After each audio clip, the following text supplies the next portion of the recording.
Bien, mes chers collègues, bonsoir à vous toutes et à vous tous. Je vais vous demander de prendre vos places.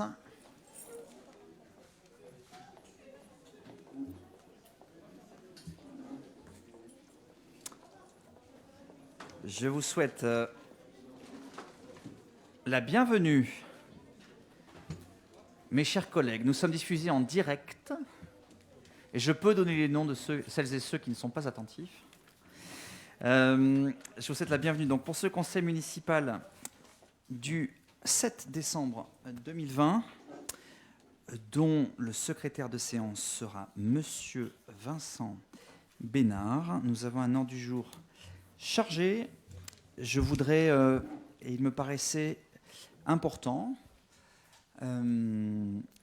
de commencer ce conseil municipal, si vous le souhaitez, si vous voulez bien, par une minute de silence en hommage de Monsieur le Président de la République, Valéry Giscard d'Estaing, qui nous a, vous le savez, quitté il y a quelques jours. Il y aura un hommage national qui sera organisé dans l'ensemble des mairies de France et de Navarre pour mercredi, avec notamment la mise en place des drapeaux en berne, et on aura tout un tas de choses qui seront mises en œuvre dans toutes les mairies, mais à la lumière de ce que l'on fait le Parlement. Je sais que le Sénat, l'Assemblée nationale l'a fait aussi, ce qu'ont fait aussi d'autres mairies, et du Président de la République, indépendamment de nos opinions respectives, un homme ayant servi l'État, et vous le savez aussi, ayant été un passionné d'Europe à l'époque où c'était peut-être un peu plus compliqué qu'aujourd'hui, quoique, je vous propose de nous lever et de respecter une minute de silence.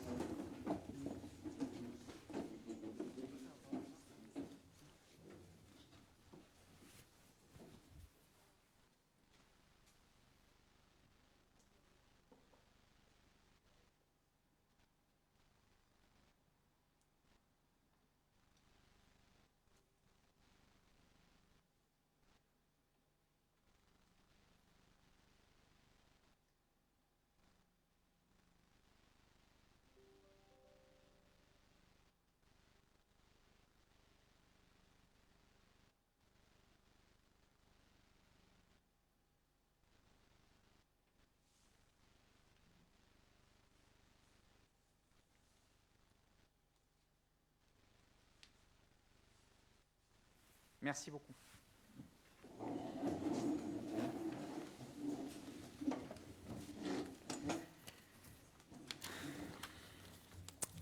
Monsieur le secrétaire, vous avez la parole. Décision numéro 1.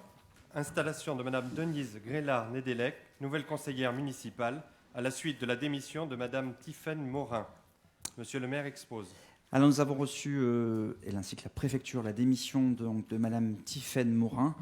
Je l'ai d'ailleurs, je vous le dis, envoyé un petit mail pour la remercier, malgré son bref passage parmi nous d'un peu plus de 6 mois, pour l'action qu'elle a menée pour Talence. C'est nul doute qu'elle continuera à le faire à travers ses autres fonctions. De souhaiter la bienvenue, en tout cas j'aurais aimé souhaiter la bienvenue à Madame Denise Grélard-Nédélec, qui s'est excusée, qui donc s'excuse auprès de vous. Elle est donc aujourd'hui en impossibilité d'être présente. Elle a donné délégation à Monsieur Arnaud Délu. Mais juridiquement, rien ne s'oppose, malgré son absence, à son installation. Et donc le conseil municipal est désormais complet avec la présence de Madame Denise Grélard-Nédélec. Décision numéro 2. Objet, élection des délégués du conseil municipal de Talence au sein du conseil d'administration du centre communal d'action sociale suite à la démission de Madame Tiffaine Morin de son mandat de conseillère municipale. Alors d'abord, quelques règles. Effectivement, donc Madame Tiffaine Morin était membre d'un certain nombre de représentations. Conformément à l'article R 123.8 du Code de l'action sociale et des familles, je vous rappelle que donc cette désignation s'effectue au scrutin de liste à la représentation proportionnelle au plus fort reste, sans panachage ni vote préférentiel, et le scrutin est secret. Je vais demander à l'Assemblée, comme nous l'avions fait au mois de juin, si quelqu'un s'oppose, et donc je dois recueillir l'unanimité, afin de limiter les déplacements et de respecter les règles de distanciation, si chacun accepte que chaque conseiller procède au vote à l'appel de son nom, en restant à sa place, donc, et un agent de la ville se déplacera avec l'urne de manière à ce que nous puissions déposer donc chacun notre bulletin sur une liste unique qui comprendraient les noms donc, de Madame Isabelle Madrid, Madame Chantal Chabat, Madame Chadebost, Madame Desguers, Monsieur Giron, Madame Delise Grélard-Nédélec donc, et Madame Micouane. Est-ce que quelqu'un s'oppose au scrutin? Au scrutin, non. Vous ne pouvez pas, mais s'oppose au fait que l'urne se déplace. Eh bien, merci. Donc la liste commune, je vous en ai fait lecture avec les noms et je vais donc procéder au dépouillement, procéder au vote, pardon, et au dépouillement en appelant deux assesseurs, en rappelant à Madame Salé qu'elle votera 2 fois puisqu'elle a procuration de Monsieur Garrigue, que Madame Desguers a donné procuration à Monsieur Penn qui votera donc 2 fois. Donc Monsieur Délu votera 2 fois. Il est retenu, mais c'est voilà. Bon, c'est une liste unique. Le suspense devrait être incommensurable, mais voilà. Eh bien, donc, je vais faire. On va vous remettre le matériel électoral composé donc du nom de la liste et d'une petite enveloppe. Et je vous appellerai selon l'ordre du tableau.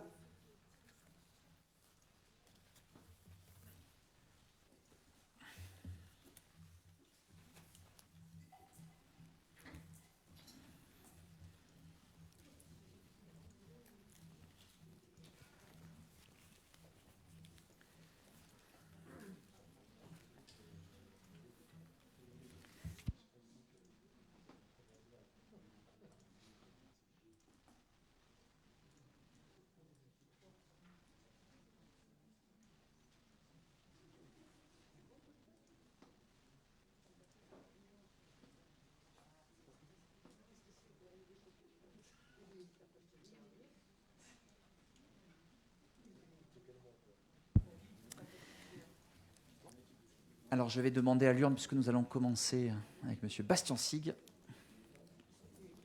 Et c'est donc par moi.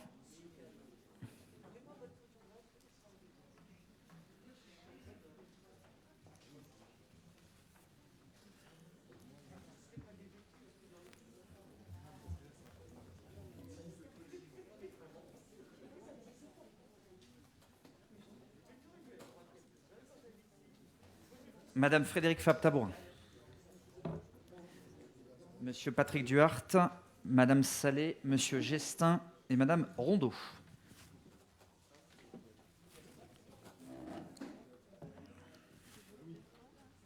Oui, Madame Salé votant 2 fois.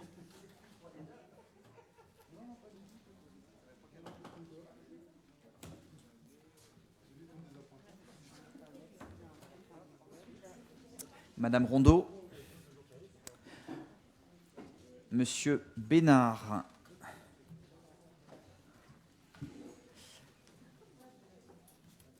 Après Monsieur Bastien Sic, il va falloir venir au centre du U.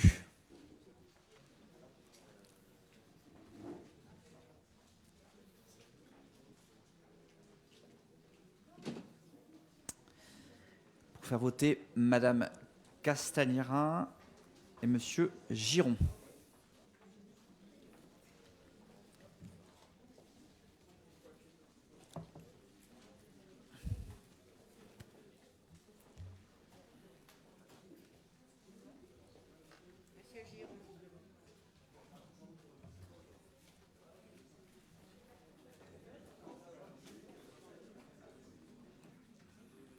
Madame Chadebost, Monsieur Herchouk.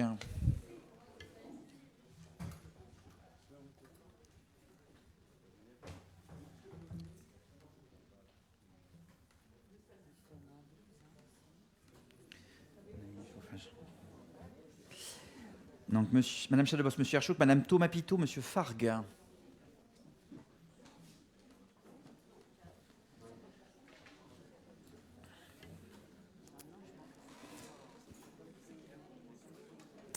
Madame Madrid, Monsieur Coldefi.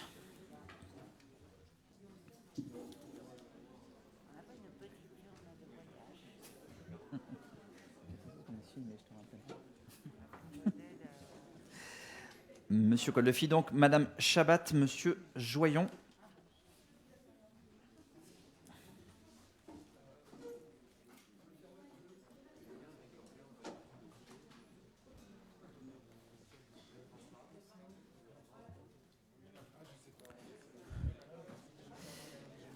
Madame Bonoron, Monsieur Casabonne.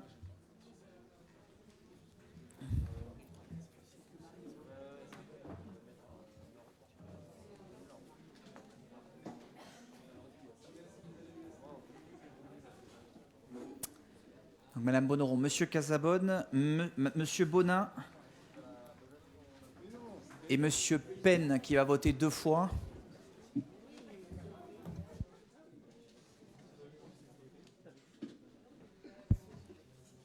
Monsieur Penn, donc, qui va voter pour lui-même ainsi pour Madame Desgers, qui est absente, excusée. Là-bas.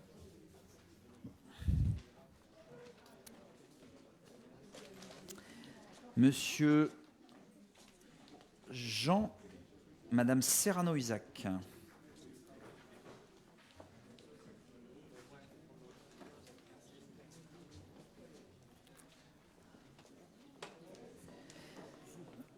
Madame Micouane, Madame Iriart. Madame Micouane, Madame Iriart.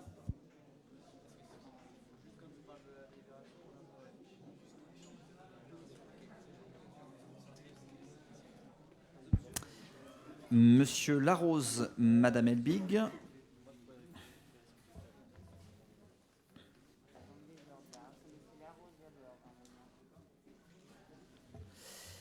Madame Ludlow, Madame Baligan.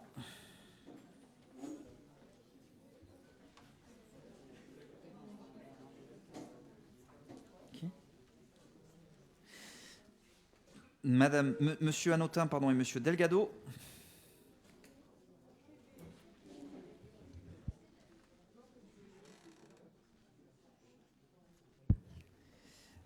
Donc, Monsieur Garrigue a voté avec bien Madame Salé. Madame Fricot. On va faire voter Monsieur Délu 2 fois, donc, pour lui-même et pour Madame Nédélec.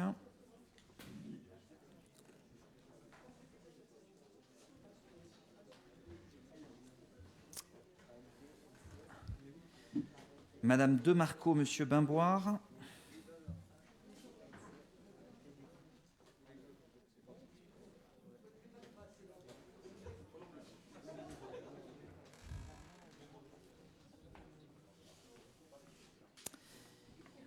Monsieur Bardin, Madame Ramy.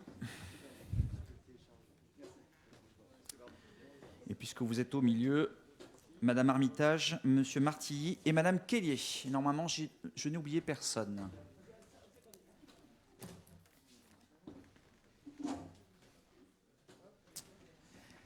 Alors, il me faudrait un scrutateur, une scrutatrice qui souhaite être candidat. Madame Fabre-Tabourin, merci. Peut-être pour l'opposition. Monsieur Bardin, merci. Est-ce que quelqu'un voit un inconvénient à ce que j'avance l'ordre du jour pendant que le dépouillement insoutenable a lieu? Non. Alors, on peut passer à la décision suivante, oui, s'il vous plaît. Approbation du procès-verbal de la séance publique du 9 novembre 2020. Ce compte-rendu appelle-t-il des remarques de votre part? Pas de vote contre, pas d'abstention. Il est adopté à l'unanimité, je vous remercie.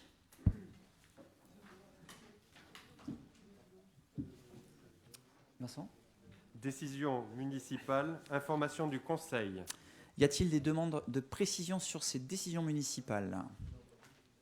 Madame Demarco, vous avez la parole.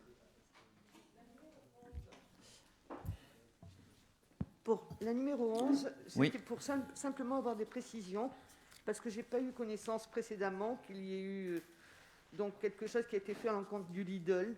Donc, que se passe-t-il? Oh, vous en avez eu connaissance que c'est un contentieux qui date Non, je me maintenant. rappelle plus. Donc, le 23 mars 2016, la société Lidl a sollicité la délivrance d'un permis de construire pour la réalisation d'un bâtiment commercial sur 3 niveaux au 68 rue Pacaris. Par un arrêté du 2 juin 2016, la ville a opposé un sursis à statuer à cette demande pour une durée de 2 ans au motif que le projet envisagé était de nature à compromettre et à rendre plus onéreuse l'exécution du futur PLU, alors en phase finale d'élaboration, À 2 reprises, devant le TA puis la commission administrative d'appel de Bordeaux, Lidl a demandé l'annulation de l'arrêté, donc de ce sursis à statuer, qu'il soit enjoint à la collectivité d'instruire à nouveau la demande de permis de construire dans un délai d'un mois sous astreinte de 100 € par jour de retard, par un jugement du tribunal administratif du 9 novembre 2017 et par un arrêt de la cour administrative d'appel de Bordeaux du 12 novembre 2019, vous voyez comme ça fait un moment qu'on y est, les requêtes de la société Lidl ont été systématiquement rejetées. La commune était alors défendue par Maître Fonseca. À présent, donc, cette société se pourvoit en cassation auprès du Conseil d'État. Elle conteste notamment le caractère suffisamment avancé de la procédure de révision du PLU au moment de signature de l'arrêté litigieux et la motivation du sursis à statuer. Elle considère par ailleurs que la Cour administrative d'appel a commis une erreur en droit, jugeant que la société Lidl ne pouvait utilement invoquer à l'appui de ses conclusions un moyen tiré de l'illégalité de certaines règles contenues dans le PLU. Pour se défendre dans ce nouveau contentieux, la ville, vous le savez, a l'obligation de recourir au service d'un avocat, au Conseil d'État, à la Cour de cassation, seule habilité à intervenir. Sur les conseils de Maître Fonseca, nous avons retenu le cabinet Piou, Nica et Moulinier, PIWNICA, donc Piou, Nica, comme on dit, et plus particulièrement Maître François Molini. Voilà. Je vous remercie. J'avais fait une confusion, maintenant je me souviens très bien, mais j'avais fait une confusion avec le Lidl de Villeneuve-d'Ornon, puisque pour moi, l'affaire du Lidl à Pacaris avait été terminée. Voilà, je vous remercie de votre réponse. Je vous en prie, ma chère collègue. Rappelé. Pas de problème. Je peux en poser une seconde? Mais bien évidemment. Bon, une seconde en plus n'appelle pas de troisième. Ah, Donc, on ne sait jamais. Donc ça concerne donc la suivante, la numéro 12. oui. Je pense que ce sont les toilettes qui ont été choisies dans le cadre du budget participatif. Vous pensez bien. Vous vous souvenez peut-être, j'avais souligné l'intérêt aussi de réhabiliter celles qui existaient, qui sont qui sont peu utilisées, pas utilisées parce qu'elles sont souvent fermées. Et je me permets juste de vous rappeler que certains projets n'ont pas été retenus dans le cadre du budget participatif parce qu'il y avait du fonctionnement. Et normalement, donc, on ne choisit pas de budget qui comporte du fonctionnement. Et là, donc, ce fonctionnement-là va être pris sur le budget participatif, sur le budget de la ville. Et première question. Et ensuite, pensez-vous quand même réhabiliter les toilettes qui sont existantes, dans la mesure où 2 toilettes, ça ne serait pas de trop dans le parc Pexoto? Alors, sur la première question, je me permets juste une précision, parce que je pense que vous commettez une erreur. On a toujours rejeté les projets qui étaient majoritairement du fonctionnement. Dans l'absolu, il est difficile d'envisager un projet d'investissement qui ne comporte pas de fonctionnement. Je vous rappelle que le premier projet, d'ailleurs celui qui est arrivé en tête du premier budget participatif, puisque vous le savez, Talence, c'était la première ville de l'Aquitaine à mettre en œuvre un budget participatif, c'était les toilettes du centre-ville, et que l'on avait accepté dans les mêmes proportions. Donc, on ne retient pas des projets qui sont majoritairement du fonctionnement, mais en revanche, un investissement, la ville prend en charge son fonctionnement. Sur la deuxième partie, vous le savez qu'on a des moyens humains avec souvent des contraintes très fortes sur le nettoyage de ces toilettes. Et j'ai eu souvent l'occasion de discuter avec les agents qui en sont chargés du nettoyage. Et on est quand même limite parfois des limites de considération humaine pour nettoyer ces toilettes-là. Donc pour l'instant, la décision, on pense que les toilettes publiques devraient suffire à résoudre le problème. Et si jamais on devait avoir une vision plus globale, je vous rappelle que dans le cadre du Grand Pexoto Margaux, rien ne se ferait interdiction au fait que l'on puisse avoir une adjonction de toilettes supplémentaires. Donc ça sera sûrement vu dans le cadre de ce grand projet-là. Mais pour l'instant, il n'y a rien qui l'empêche, mais je préfère consacrer le temps des agents nécessaires à d'autres tâches. Je vous remercie de ces précisions, mais je pensais que c'était quand même Bayonne qui était à l'initiative du budget participatif en Aquitaine, mais qu'au Talent, ce n'est pas quand même la première ville de France, du monde, de l'univers, à avoir lancé le budget participatif. Alors, quand je Dites-moi parle, si je me trompe. je sais que l'Aquitaine est chère à vos yeux, et vous ne m'opposerez pas à Bayonne, vous le savez. La première ville d'Aquitaine à avoir mis en œuvre un budget participatif, c'est la ville de Talence. Je pense qu'on peut, mais si. Et ça peut peut-être vous rendre mari. Maintenant, on a été souvent copié, rarement imité, ceci dit. Et on est aussi la ville qui consacre le plus, proportionnellement, de cette région au budget participatif, parce que nous y consacrons 350 000 €. Je voyais dans notre quotidien préféré que la ville de Mérignac, qui est pourtant 2 fois plus grande que nous, mais la même somme que la ville de Talence. Donc, et je pense que ce n'est pas l'Eurovision du budget participatif, je pense qu'on peut tous et toutes se faire, et je vous rappelle que l'idée, elle vient d'Amérique du Sud, ce n'est pas Talence qui l'avait inventée, mais nous l'avions mis à l'époque, et à l'époque je n'étais pas maire, voyez-vous, donc je n'en tire aucune gloire. Madame Kelly, vous avez la parole. Mais Bayonne est une très belle ville, vous avez raison, Madame la sénatrice. Madame Kelly, vous avez la parole. Oui, c'est juste, il faudrait peut-être vérifier les dates, mais je crois que Floirac était exactement en même temps que Talence pour le budget participatif. Eh bien, je crois qu'à quelques semaines près, Floirac était juste derrière nous. Mais Voilà. Alors, c'est juste après nous. alors, précision, ils étaient juste quelques semaines après nous ou après Talence pour le lancement. Ils étaient avant nous pour les résultats. Je note que la mise en avant de votre ville, effectivement, on dira donc à Floirac, qui est juste après. Après, vous savez, si vous arrivez quelques semaines après dans une course, vous arrivez quand même derrière. Donc, à un moment ou à un autre, il faut un premier ou un deuxième. Encore une fois, on peut se féliciter. Et à la différence du budget à Floirac, ma chère collègue, c'est qu'ici, ce sont les Talencais qui choisissent les projets. Ce n'est pas une commission des sages. Et je trouve qu'un vrai budget participatif, c'est celui qui est proposé par les citoyens et validé par les citoyens et pas par une commission des sages. Même si jamais j'ai beaucoup de respect pour nos sages. Bien, cette compétition de budget participatif étant maintenant éteinte, Madame Ramy, vous avez la parole.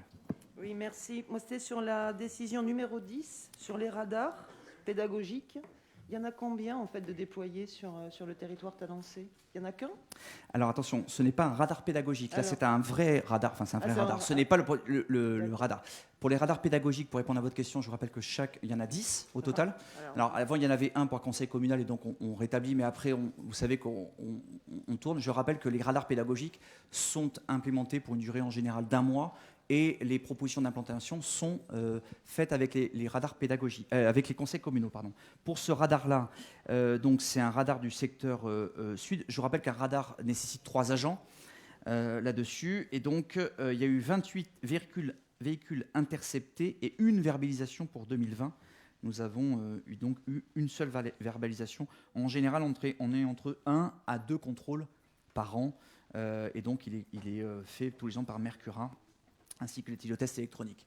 Il n'appartient pas à la police municipale de se substituer à la police nationale, et donc ce sont des actions qui sont moins faites maintenant. Voilà. Mais ce n'est pas à confondre le radar, celui-là, qui est étalonné et vérifié, avec les radars pédagogiques, qui, eux, n'ont pas de vocation de répression, mais de jugement. Monsieur Deluc. Oui, de ce que vous dites, bonjour, de ce que vous dites, monsieur le maire, on en déduit donc que une intervention à 2 interventions par an, donc en fait l'intervention revient entre 3 700 et 3 500 euros à chaque fois, puisqu'il sert 2 fois par an et que ça coûte 3 500 euros par an, c'est bien ça? Écoutez, je ne vais pas vous refaire vos calculs, je fais là-dessus, mais oui, enfin, c'est un radar qui sert, qui peut avoir des éléments. Encore une fois, quand on a aujourd'hui, on conserve ce radar comme une capacité d'action. Aujourd'hui, quand il y a des contrôles qui sont faits, c'est majoritairement la police nationale. On conserve ce radar, mais je n'ai pas vocation à étendre plus la verbalisation des gens. C'est juste d'avoir un radar qui est vraiment étalonné et qui peut servir à des opérations de sécurisation du territoire et non de répression. Je m'étonnais du coup, c'est tout. Ne vous inquiétez pas, vous aurez l'occasion de voir que les finances de la ville sont dans de très bonnes mains, mais vous le savez depuis longtemps maintenant. Pas d'autres questions sur les décisions municipales? Eh bien, nous avançons. À moins que le vote...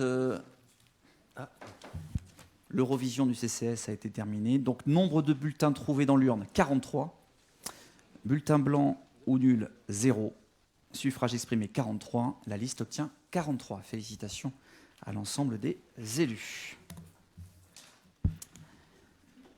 Décision numéro 5, fixation d'une redevance, mise à disposition d'un bureau de permanence à l'attention de monsieur le sénateur Alain Casabonne.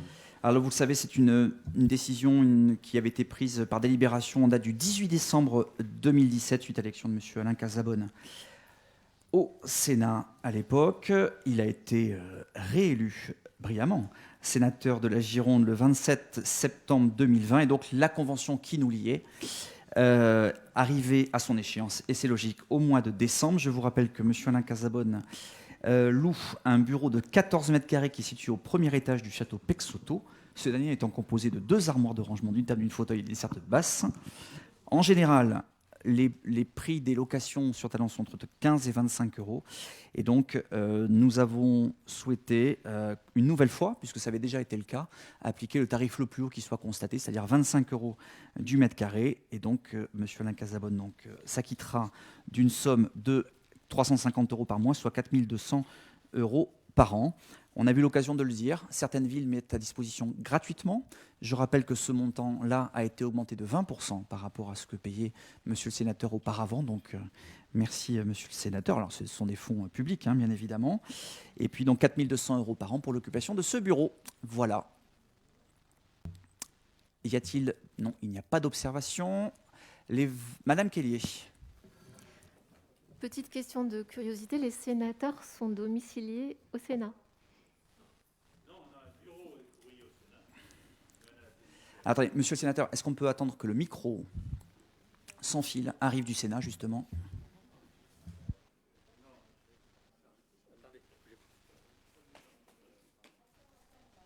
J'attends. Bon. Non, nous avons un bureau du courrier au Sénat, donc tout le monde peut nous écrire au Sénat, mais on a une permanence locale, voilà, sur laquelle on reçoit également et du courrier et les personnes. Non, c'est juste parce que dans la convention, c'est écrit domicilié, 15 rue de Vaugirard, et je suppose que c'est au Sénat. Ah ben ça, bien sûr, c'est l'adresse du Sénat, 15 terre rue du Sénat. Voilà. Très bien. Pourquoi il y a... Alors attendez, je vous propose quelque chose, c'est que, on peut discuter après, si jamais vous souhaitez la parole, vous pouvez me la demander, je vous la donnerai avec grand plaisir. C'est Madame de Marco qui me demandait où était le Sénat. C'est un gag. Non, non, les sénateurs ne polémiquent pas, je vous le rappelle. Alors, allez, les votes. Pour à l'unanimité, Madame Rami. On ne prend pas part au vote. Très bien. Madame Kelly, prenez-vous part au vote? Alors, je ne vous entends pas, Madame Kelly. Pardon, oui, je prends part au vote. Et votre vote est pour aussi? Je m'abstiens. Très bien. Et la majorité? Très bien. Merci beaucoup. Décision numéro 6. Contrat d'engagement de la ville de Talence. Mutualisation. Révision des niveaux de service. Si vous en êtes d'accord, je vous propose de lier la 6 et la 7, puisque c'est l'application de la 6 sur la 7 pour le CCS. Donc je vous le rappelle qu'en date du 15 octobre 2018, nous avons autorisé la mutualisation du domaine du numérique et des systèmes d'information avec Bordeaux Métropole avec un effet au 1er janvier 2019. Donc dans ce cas, cette délibération doit être revue chaque année afin d'actualiser les besoins de la ville et du CCS. Donc c'est la décision numéro 7. Nous avions fait une première révision de niveau de service en novembre 2019, donc un nouveau périmètre. Vous le savez que chaque année, on change un certain nombre de périmètres. Aujourd'hui, nous avons réalisé donc, en 2020 différents ajustements, notamment la plateforme d'inscription à l'école de musique et de danse, le déploiement de matériel numérique dans les écoles, la mise en place d'une solution d'impression de la billetterie, et nous avons également fait évoluer notre matériel informatique. Et notamment, vous le savez, sous l'impulsion notamment de la ville, nous avons souhaité aussi doter les agents de plus de PC portables, ce qui permet aussi d'être plus efficient pour le télétravail. Et donc, nous avons ajusté un certain nombre de ce parc matériel. Sur la partie financière, donc, cette évolution a deux impacts. Donc, on est aujourd'hui donc, à un peu plus de 1 132 000 € pour le numérique, plus 12 000 € en investissement et 27 000 en fonctionnement. Par ailleurs, le remboursement exceptionnel de la ville de Talence à Bordeaux Métropole au regard des dépenses avancées par cette dernière en 2020 et au titre des immobilisations. Sur le fond, tout le monde s'accorde à dire que un service informatique, c'est toujours un chapitre toujours un peu difficile pour une entreprise, une collectivité. Moi, je me félicite au nom de l'ensemble du groupe majoritaire de cette mutualisation qui a apporté un vrai bond en avant en matière de renouvellement de matériel, en matière de matériel. Derrière le matériel, il y a des femmes et il y a des hommes, et je voudrais vraiment les remercier parce que la métropole a connu ces derniers temps donc, une très grosse augmentation de son patrimoine informatique. Il y a parfois des pannes, ça peut arriver. Ça nous rappelle que tout n'est jamais parfait, mais en tout cas, on peut vraiment collectivement se féliciter d'avoir mutualisé, d'avoir un service de mutualisation informatique humain, performant et adapté. Chacun pourra avoir bien évidemment son avis, mais il nous accompagne. Il y a aussi un grand travail d'harmonisation qui a été fait. Je vous rappelle qu'il y avait eu aussi un souhait de Bordeaux Métropole à l'époque, en tout cas, de faire un bond en avant à Talence et donc d'avancer plus vite sur ce chemin d'harmonisation et d'équipement des écoles et aujourd'hui notamment, et des équipements en titre individuel. Et aujourd'hui, je crois qu'on peut collectivement s'en féliciter. Donc merci aussi aux agents qui étaient pour grande partie des agents de la ville auparavant, et qui sont aujourd'hui des agents de Bordeaux Métropole et qui font un travail au quotidien. Et l'ensemble des agents du CAN que vous connaissez toutes et tous, en général, quand on connaît l'agent du CAN, c'est qu'il y a quelque chose qui dysfonctionne. Donc on a une question, mais en tout cas, il faut un travail remarquable. Y a-t-il des demandes de parole? Non. Les votes, donc je vous propose de voter pour la 6 et pour la 7. Pour, à l'unanimité, je vous en remercie.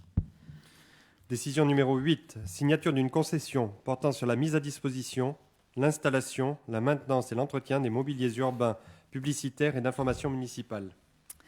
Alors, je vous rappelle que suite à une jurisprudence notamment du Conseil d'État, donc, qui notamment avait changé un certain nombre de marchés, nous n'avions pas renouvelé les marchés publics comme toutes les autres villes de France et de Navarre. Non. Le contrat constitue donc une simple concession de service et non pas une délégation de service public. Donc, nous avons eu tout un tas d'une procédure, donc avec une commission d'appel d'offres qui avait sélectionné les candidats et ceux qui ont été retenus dans le cadre des 3 lots que vous avez, qui permettent donc l'installation et l'entretien de matériel urbain de 2 mètres carrés, 1 mètre carré, et puis la micro-signalétique. Et donc, nous avons choisi donc les sociétés qui ont été indiquées, et donc ce contrat de concession devrait entrer en vigueur le 1er janvier 2021. Pas de questions, Madame Kellier?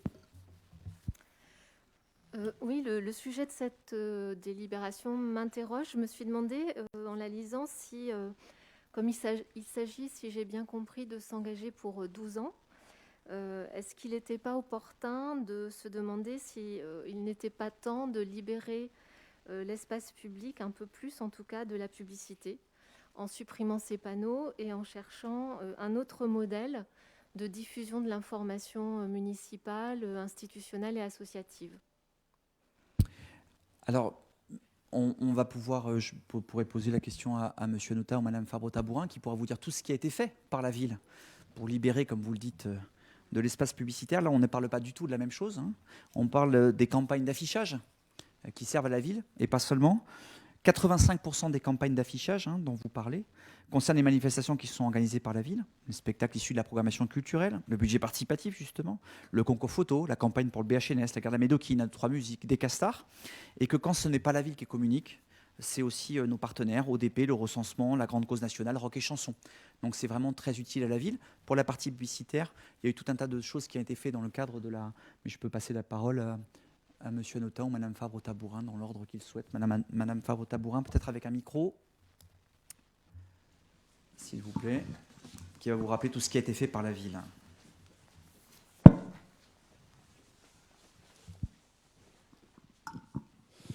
Oui, je comprends votre interrogation par rapport à la durée. Il faut savoir que la ville de Talence a été une des premières, sur l'impulsion d'ailleurs à l'époque de la métropole, à mettre en place un règlement de publicité, que dans ce cadre, nous avons réduit le nombre de dispositifs d'affichage et que nous avons essayé de les harmoniser sur le territoire, puisque notre préoccupation dans ce domaine, c'est bien d'apporter l'information municipale dans l'ensemble des quartiers. Donc on parle là des dispositifs de 2 mètres carrés, c'est ce qu'on appelle communément les sucettes, qui permettent d'afficher l'ensemble des manifestations municipales. Vous avez vu dernièrement des campagnes reprenant l'action notamment des services et des différentes associations qui se sont mobilisées pendant cette période de Covid. Voilà. Ensuite, travailler sur des contrats plus courts, ça devient un peu compliqué. Pourquoi ? Parce qu'il faut qu'on ait des opérateurs qui nous répondent et que ça suppose quand même d'avoir du matériel renouvelé, entretenu, et que l'objectif, c'est pas d'installer, de désinstaller. On a pendant une période réfléchi à des contrats de 3 ans renouvelables. Et on s'est rendu compte à l'usage que c'était un peu court. Il vaut mieux avoir moins de dispositifs, mieux installés, de meilleure qualité, et j'espère que ça sera le cas. Enfin, je suis absolument persuadée, pour avoir participé à la commission d'appel d'offres, que les mobiliers qui ont été proposés et retenus seront de grande qualité. Voilà, Monsieur Délu. Oui, dans la Convention, il est fait mention de la fourniture, pose d'installation, etc., de totems d'information numérique adaptés à un usage intérieur et un totem d'information numérique adapté à un usage extérieur. Or, je n'ai pas retrouvé dans la dite convention, mais il manquait certainement le rapport d'analyse complet, la nature de ces panneaux numériques, puisque, vous le savez, il y a des natures très très différentes. Il y en a qui sont de vrais gouffres énergétiques, il y en a d'autres qui sont à la fois sobres et voire autosuffisants. Donc, de quelle nature sont ces panneaux, d'une part, et où sont-ils destinés à être installés, d'autre part. Et enfin, j'ai quand même une remarque. Qu'en est-il de la réglementation que la ville a la possibilité d'adopter et encore mieux de faire appliquer sur la pollution des éclairages de vitrines publicitaires la nuit, c'est-à-dire les devantures des magasins, pour le dire plus simplement. Ce qui est en rapport direct et indirect, je vous le concède, avec la délibération. Oui, très indirect, oui, effectivement. Juste par rapport à votre première question, donc tout ça, c'est tous les panneaux dont vous citez donc sont éclairés en LED et que la consommation énergétique faisait partie des critères de jugement. Vous le savez, on ne peut pas donner des éléments qui sont propres à la nature de l'appel d'offres puisque c'est couvert par le secret de la commission d'appel d'offres, mais donc ça faisait partie des critères de jugement. Vous dire aujourd'hui, vous avez raison que ces panneaux n'existent pas. Et ils sont prévus pour être installés pour les panneaux intérieurs à l'hôtel de ville et au Dôme pour permettre d'avoir une orientation. Il y en a un à l'extérieur. On peut penser que sa place peut-être la plus évidente pourrait être en centre-ville, permettant d'avoir sur la place Alcala, mais ce n'est pas encore tout à fait décidé, de manière à ce qu'on puisse avoir donc ce totem. Et ces panneaux s'éteignent la nuit, évidemment. Alors je rappelle que le maire ne réglemente pas les devantures de magasins. Nous sommes dans une économie qui n'est pas encore administrée et donc par contre nous faisons et nous continuons à faire des actions de sensibilisation auprès des copropriétés et des magasins, mais ce n'est pas au maire de prendre ce type d'éléments. Mais voilà, on peut penser que les choses prendront du temps, mais on est sur la bonne voie. En tout cas, je sais que le fait que nous soyons une des premières villes à passer en 100% LED, ce qui va nous permettre d'économiser quand même un grand nombre de pourcentages de notre facture énergétique, indépendamment du montant, ça va aussi dans le bon sens pour les consommations énergétiques qu'on devrait avoir terminé pour le printemps 2021. Y a-t-il des votes contre ou des abstentions pour ? Merci à l'unanimité. Je me suis fait retrouver, Madame Kellier, la ville de Florac a mis en œuvre le budget participatif en mai 2017 et Talence en octobre 2016. Donc on peut considérer que les mois qui étaient différents étaient donc très espacés. Donc vous voyez. Oui, mais les résultats sont parvenus avant ceux de Talence. Vous verrez. Donc la mise en œuvre, véritablement, peut être considérée comme précédent Talence. Très bien. Donc il s'est quand même écoulé 7 mois. Voilà. Mais je pense qu'on peut encore une fois collectivement se féliciter que Talence soit la première, indépendamment de sensibilité. Mais les sages de Florac, peut-être, sont allés plus vite, effectivement. Voilà. Alors. Décision numéro 9. Avenant convention démoustication, mise à disposition de services descendants partiels du service santé-environnement. Alors, je vous rappelle que le conseil départemental a décidé d'arrêter la démoustication de confort en 2019. C'est une compétence qu'il exerce depuis 1978. Qu'il a été procédé à la dissolution du conseil d'administration de l'opérateur public d'entente interdépartementale de démoustication EID Atlantique au 31 décembre 2019 et que Bordeaux Métropole a proposé de mettre à disposition des communes qui le souhaiteraient son service de prévention et plus particulièrement son centre de démoustication à compter du 1er janvier 2020. 26 communes à l'époque avaient répondu favorablement à l'appel, dont Talence, on en avait déjà délibéré, donc nous l'avions adopté le 25 novembre 2019. Et donc, l'objet de la présente délibération est d'ajouter une 27e commune, Saint-Médard-en-Jalles, au 1er janvier 2021, avec pour conséquence donc, la signature d'un avenant avec Bordeaux Métropole. Voilà, vous avez l'ensemble des éléments qui vous ont été proposés dans le cadre de la délibération. Et je suis à votre disposition si vous avez des questions. Non. Sachez que nos bornes qui devra taper les moustiques tigres à Pexoton ont été installées. Et donc, ça a été fait l'objet du budget participatif. Voilà, nous avons installé, on verra donc leur fonctionnement Le plus tard possible, j'espère. Pas de questions, les votes pour? Bordeaux Métropole, c'est pour. Parfait. Décision numéro 10. Convention de financement des écoles privées sous contrat d'association Saint-Jeunesse et Notre-Dame de Sévigné. Monsieur Gestin, adjoint délégué aux finances, expose. Oui, mes chers collègues, il s'agit des conventions habituelles que nous avons l'habitude de passer pour les écoles privées. Vous savez que le Code de l'éducation prévoit que les dépenses de fonctionnement des classes de l'enseignement privé qui sont sous contrat avec l'État peuvent être prises en charge de la même manière par les collectivités. La loi École de confiance promulguée en juillet 2019 a rajouté à ce financement les classes maternelles. Il en découle donc tout un calcul. On fait la somme des différentes dépenses, on le proratise au nombre d'élèves et on tombe sur un montant de participation de 1 099,27 € par élève talancé scolarisé en élémentaire, 1 769,47 € pour un élève talancé scolarisé en maternelle.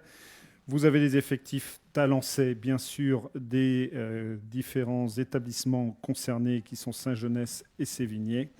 Et par conséquent, ça nous amène à verser les sommes suivantes. 145 104 pour les classes élémentaires de Saint-Jeunesse, 150 600 pour les classes élémentaires de Sévigné et 122 093 pour les maternelles de Sévigné. Y a-t-il des questions, Monsieur Bardin? Oui, monsieur le maire, mes chers collègues. Une simple question. Cette subvention est liée au fait aux enfants scolarisés dans les établissements sous contrat présents sur notre commune, mais il faut également que ces enfants soient résidents sur notre commune pour que la subvention soit effectivement allouée. J'aimerais savoir qui c'est qui fournit les effectifs des établissements. Est-ce que c'est les établissements eux-mêmes ou est-ce que c'est l'Académie de Bordeaux? Et comment ces effectifs sont-ils recroisés pour vérifier qu'effectivement ce sont bien des enfants scolarisés et résidents sur notre commune? Monsieur Gestin. Ce sont les établissements. Après, si on a des doutes, on peut effectivement vérifier auprès de l'Académie, mais ce sont les établissements à ce jour. C'est pas fait systématiquement. Monsieur Vous faites Bardin, confiance aux établissements. Monsieur Bardin, vous avez la parole. Merci, excusez-moi. Donc, les établissements vous fournissent les effectifs et, sur la foi de ce qu'ils vous donnent, vous versez la subvention. Il n'y a pas de contrôle. Alors, je vous confirme qu'effectivement, nous faisons confiance aux établissements scolaires. Oui. Monsieur Bardin, Oui, vous n'avez pas encore... juste... Monsieur Bardin, Oui. chaque établissement fournit une attestation écrite sur laquelle il s'engage que le nombre d'élèves qui soit donné donc soit celui sur lequel on fait. Donc on a une preuve écrite devant chaque établissement par rapport au nombre d'élèves. C'est une attestation écrite. D'accord. Juste pour rappeler un adage que me disait ma grand-mère, la confiance n'exclut pas le contrôle. Je ne sais pas si votre grand-mère parlait d'attestation légale, mais c'est quand même ça engage le pouvoir de l'établissement quand même. Elle était institutrice. Très bien. Je vous propose de ne pas retomber sur un discours là-dessus. Donc, y a-t-il des votes contre ou une abstention pour l'unanimité? Parfait. Délibération numéro 11. Convention PLI, Porte du Sud, prêt sans intérêt pour avance de trésorerie, crédit Fonds social européen. Alors, je vais tenter de simplifier un tout petit peu la délibération. Nous avons un pli Porte du Sud qui, avec d'autres plis, adhère à une structure qui est la plateforme de gestion des fonds européens, qui elle-même adhère à une autre structure qui est la GAP et qui a pour vocation d'assurer la gestion des différents crédits FSE. Par le passé, les crédits FSE mettent parfois beaucoup de temps à avancer, et donc le pli Porte du Sud, pour le faire plus simple, nous a demandé une avance sur trésorerie avec un prêt sans intérêt de 65 000 €, les autres participants également, de manière à pouvoir assurer ces différentes missions, sachant qu'ils se sont engagés dans le même temps à rembourser le précédent prêt sans intérêt que nous avons fait en 2017 de 43 000 €. Donc 65 moins 43, on arrive à 22, mais je vous en reparle un peu plus tard, on verra tout ça dans la décision modificative. Y a-t-il des demandes de parole, Monsieur Deluy?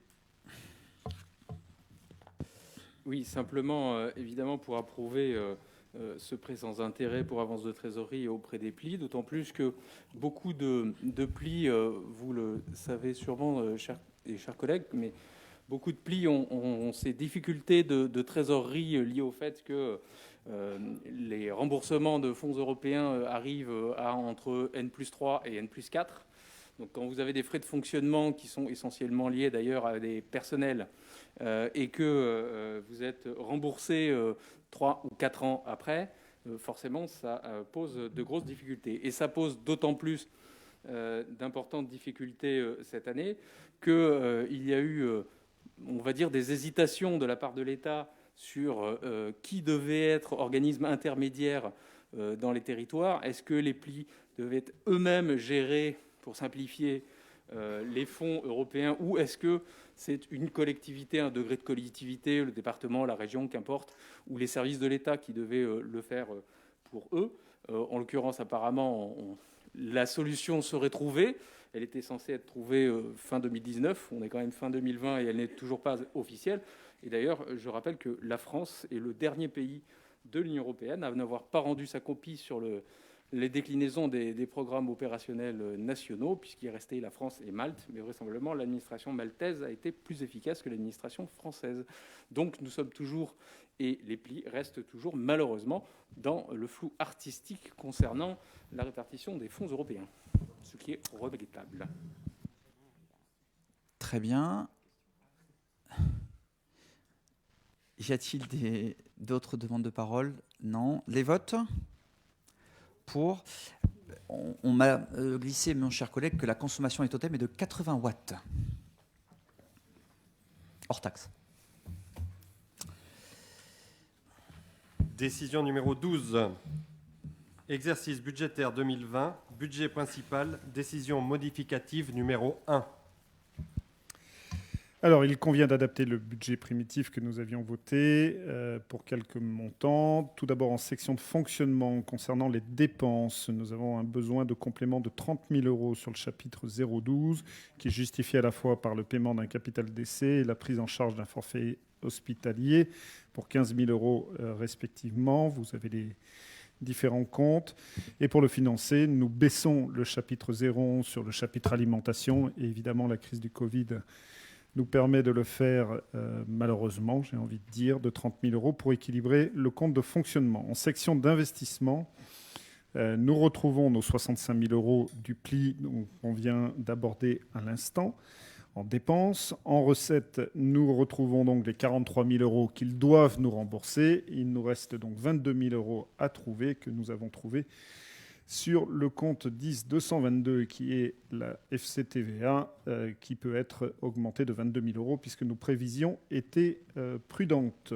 Vous avez donc la concrétisation dans les différents comptes des sections de fonctionnement et d'investissement dans le tableau à la fin de la délibération. Et de vous rappeler qu'un agent va passer avec chacun d'entre vous pour signer cette décision modificative après le vote, puisque c'est la loi. Y a-t-il des demandes de questions, Madame Kellier?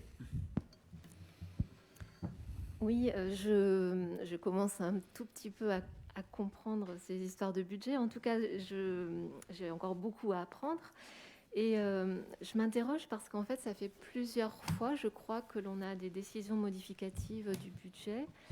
Et je n'ai pas l'impression, peut-être je me trompe, mais je n'ai pas l'impression d'avoir vu des choses qui se rapportent aux conséquences économiques de la crise sanitaire.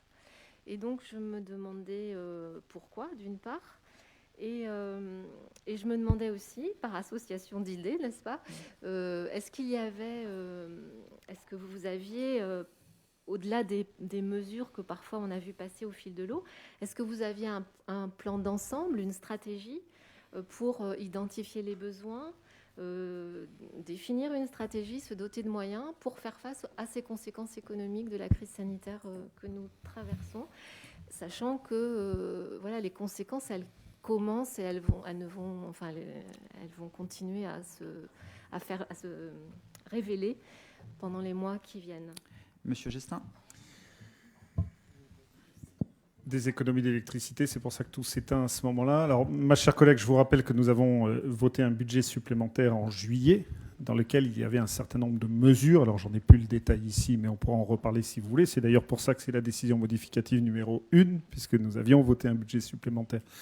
Ensuite, comme on a pu vous le dire, déjà à cette époque et à plusieurs reprises, Je crois que nous sommes à l'aube de maîtriser totalement les dépenses liées à la crise sanitaire que nous rencontrons. Nous avons pris un certain nombre de mesures en juillet, nous continuons à le faire. Tant que nous avons des crédits afférents dans les comptes correspondants, nous continuons à agir.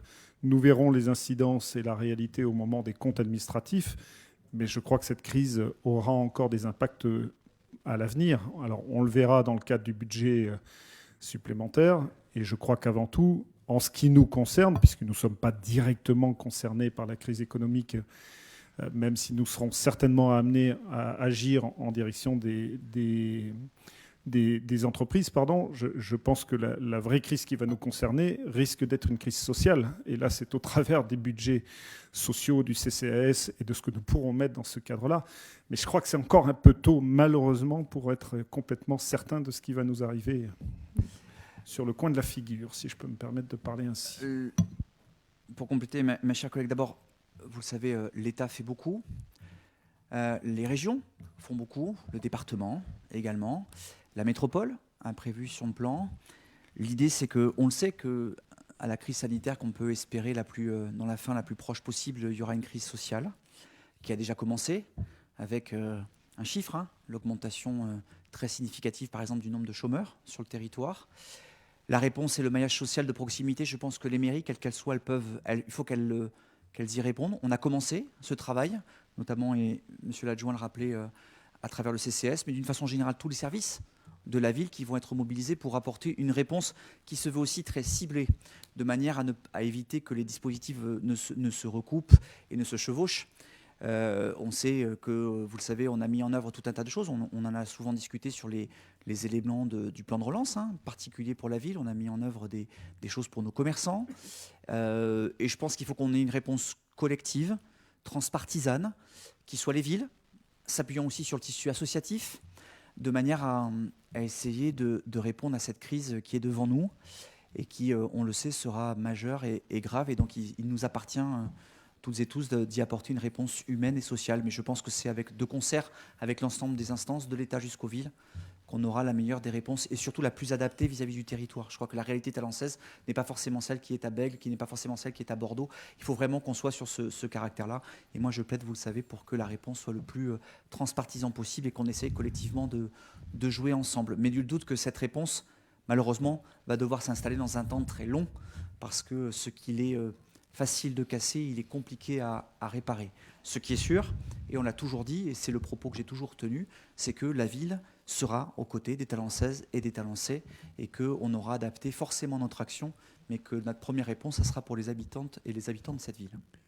Avec votre permission, monsieur le maire ? Oui. Oui, juste un complément, parce que la régie, entre-temps, a été particulièrement efficace. Nous avions inscrit en juillet 500 000 euros de dépenses supplémentaires et nous avions prévu près de 600 000 euros de recettes en moins. Donc déjà un différentiel de plus d'1 million. C'est pour ça qu'on disait qu'on était autour de 1 million, entre 1 et 2 millions d'euros. Madame Kelly. Oui, je vous remercie pour ces éclairages. Ça n'enlève pas, en tout cas pour moi, l'idée que au niveau, je sais qu'il y a beaucoup d'aides et qu'il y a beaucoup de plans aux différents niveaux des collectivités territoriales et de l'État, mais est-ce qu'il ne serait pas quand même utile d'être dans la prospective, d'avoir un plan d'ensemble et non pas de répondre en fait aux besoins quand ils émergent. C'est-à-dire que je pense qu'on peut identifier déjà identifier des besoins qui vont se confirmer dans les mois prochains.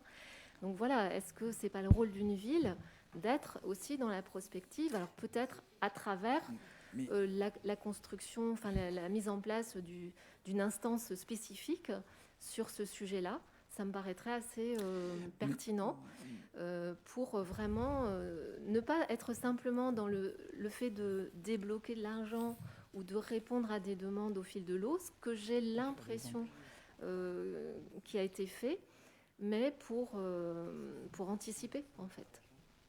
Mais ma chère collègue, c'est ce qui est fait déjà aujourd'hui. On est en train, on a anticipé un certain nombre de choses. On est par exemple en train d'imaginer aujourd'hui les solutions qui seront utiles à nos collègues et amis restaurateurs qui ne sont pas encore réouverts, vous le savez, et de manière à pouvoir être prêts au moment de cette réouverture-là. C'est ce qui a été fait tout au long des derniers mois, de manière à aider le tissu associatif, de manière à aider. Et c'est la force aussi de nos instances. Tous les agents de la collectivité, c'est un message que leur a passé le directeur général, Madame la directrice du CCS et moi-même, on a fait aussi remonter, on leur a demandé de nous faire remonter les besoins qui pouvaient émerger, éventuellement même l'ajustement de certaines choses qui avaient été décidées et qui pourraient, dont l'action pourrait être re-questionnée à la lumière de ce que cette crise nous apprend. On a des choses sur lesquelles on est allé relativement vite, il y a des choses plus structurelles qui sont à l'œuvre, et sincèrement, je vous le dis, rien n'est jamais parfait, il appartient à tout le monde d'être proposition, mais cette anticipation, elle est déjà à l'œuvre, et elle n'est pas à l'œuvre qu'à Talence, hein, elle est à l'œuvre auprès de toutes les collectivités, de l'État, les régions, les départements, les villes, de manière à avoir cette action de concert forte, avec aussi une réflexion. Il ne s'agit pas simplement que de penser financièrement des plaies, il s'agit aussi de préparer le monde d'après, il s'agit aussi de prendre les leçons aussi de cette crise, de ce qu'elle nous a appris aussi de nos faiblesses. Et je pense que c'est là aussi tout l'honneur du service public et de l'intérêt général, mais c'est fait, vraiment. Après, si vous avez, vous, des questionnements particuliers, des souhaits particuliers sur quelque chose qui concernerait une réalité talençaise, il vous appartient de nous les soumettre, et moi j'aurai grand plaisir à les étudier avec beaucoup d'attention. Vous l'avez peut-être vu, hein, on a voté très récemment un plan de relance au niveau de Bordeaux Métropole. On a regretté qu'il n'ait pas fait l'objet d'une large concertation, mais l'idée c'est aussi de pouvoir faire ça. Et puis les villes vont avoir un rôle majeur à travers un levier qui s'appelle les marchés publics, de manière à ce qu'on puisse aussi irriguer le tissu local, prendre en œuvre, on en parlait, quelle interrogation se fait par exemple au niveau des heures d'insertion, quelles sont, voilà, et tout ça c'est fait, amplifié et anticipé, je vous l'assure. Monsieur Deluy. Oui, on ne peut que toutes et tous aller dans le sens de ce que vous venez de dire, évidemment.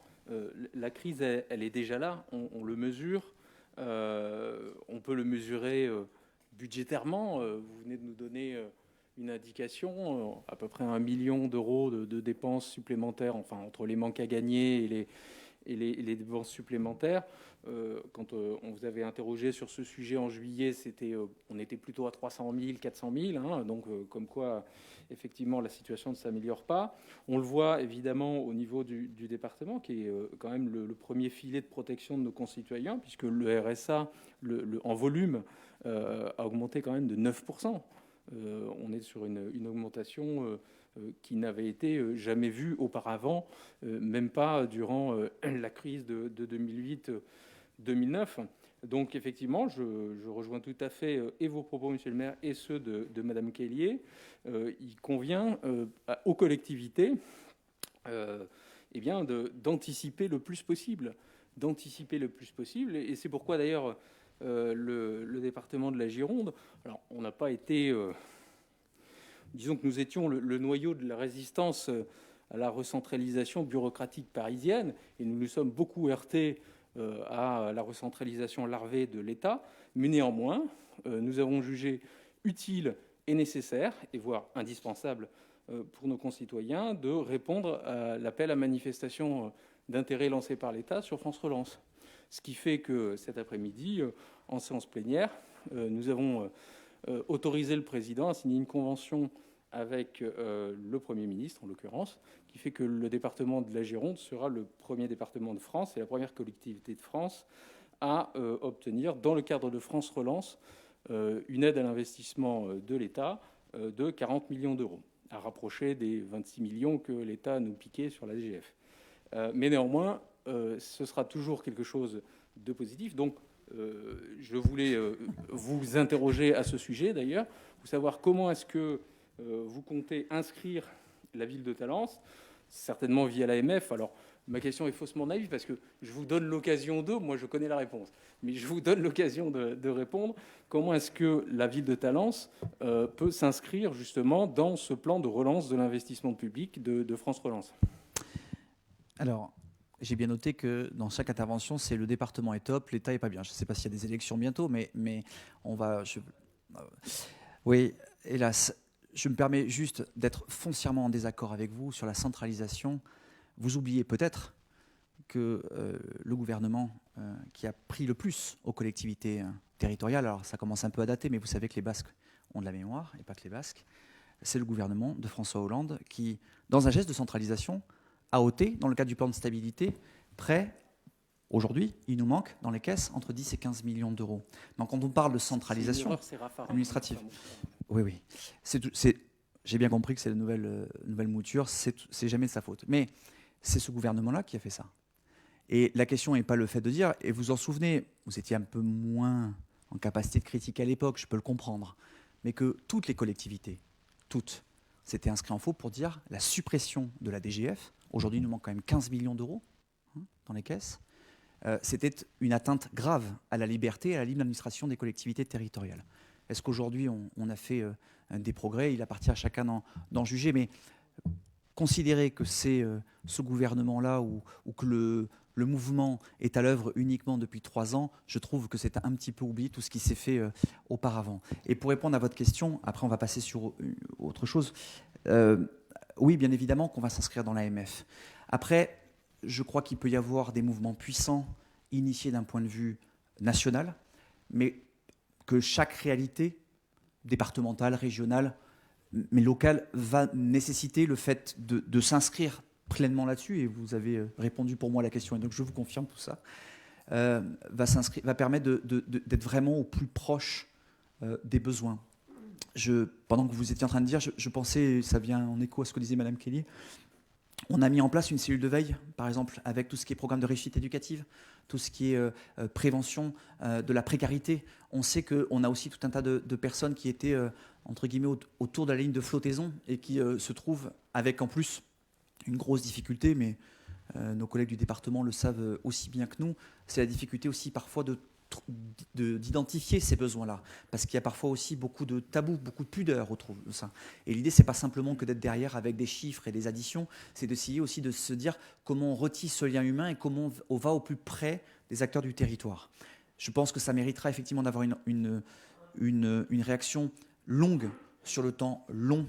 Et je crains, même si les villes, contrairement à d'autres collectivités locales, vont permettre ne seront pas forcément directement touchés, par exemple, à contrario, par exemple, de la métropole, qui va être plus directement touchée et plus rapidement touchée par les impacts de cette crise. Il va falloir qu'on consacre notre énergie à cette réponse, mais aussi à essayer de voir qu'est-ce qui a manqué dans tout cela. Parce qu'il y a forcément des manques, et il faudra le faire sans tabou, en toute objectivité, pour que de nos erreurs ou de ce qui a manqué, on puisse reconstruire quelque chose d'un peu meilleur et d'un peu plus social et solidaire, sûrement. Monsieur Gestin, vous vouliez rajouter un mot avant qu'on passe aux choses, sinon on va faire un débat philosophique. Oui, deux petits mots pour Madame Kellier en termes de prévision. Un autre exemple, c'est que dès le mois de septembre, nous avons adressé avec les demandes les dossiers de subvention aux associations une fiche spécifique sur le Covid pour mesurer quels étaient les impacts pour chacune des structures du Covid sanitaire.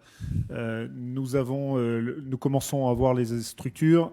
Assez peu, finalement, ont eu des difficultés. Certaines nous ont même dit on a fait de l'économie, donc reprenez-nous de la trésorerie, et vous le verrez en début d'année, on le fera sur 1 ou 2 structures, je pense, pour arriver à récupérer ça. Sur la question de la relance, au-delà de... Et là, je réagis au propos d'Arnaud Délu. Une des vraies réponses, c'est aussi d'essayer de développer nos programmes d'investissement. Et en ça, nous avons, nous, le devoir. Nous avons, vous le savez, un programme d'investissement que je considère particulièrement comme ambitieux. Les travaux de Paul Lapie sont en train de démarrer. Les travaux du stade nautique ont continué à démarrer. L'anticipation, c'était aussi ça. C'était pendant cette période compliquée de l'année 2020. On a continué à faire avancer nos dossiers pour que les différents travaux puissent démarrer. Donc Lapie a démarré. La piscine va démarrer normalement en janvier, février ou plus tard. C'est ainsi plus de 25 millions d'euros qui seront mis en place dès l'année prochaine en termes de dépenses publiques. Et je crois qu'au-delà des aides, au-delà des programmes, au-delà de tous les plans de relance que l'on veut, c'est avant tout de continuer à faire fonctionner notre pays et de continuer à faire développer les différents travaux que nous avons à faire partout. Et pour rappeler par exemple que sur le chantier aujourd'hui de la Maison des Nouvelles Solidarités qui est au Dôme, nous avons des clauses d'heures d'insertion et on fait aussi travailler les gens qui habitent à côté. Ça ne change pas le monde, mais au moins ça essaie d'y contribuer. Donc on essaie d'avoir tout ça, je le dis parce que c'est mon prédécesseur qui les avait mis en place dans chaque contrat lorsque c'est légalement faisable. Ce n'est pas toujours facile, mais on essaie de mettre un maximum pour que l'argent qui soit investi soit au plus près de chaque réalité économique. Donc c'est fait aujourd'hui. Les votes. Madame Kellier, après je vous propose d'avancer parce que... Oui, je vous promets juste un tout petit mot, mais est-ce que l'opposition ne pourrait pas être un peu plus associée à la réflexion et aux connaissances de ces besoins, justement. Alors, je vous rappelle que lorsque nous avons proposé des groupes de travail, l'opposition n'a pas souhaité y figurer, mais je prends acte. Je rappelle que moi, je suis pas d'avis qu'on crée un énième groupe, etc.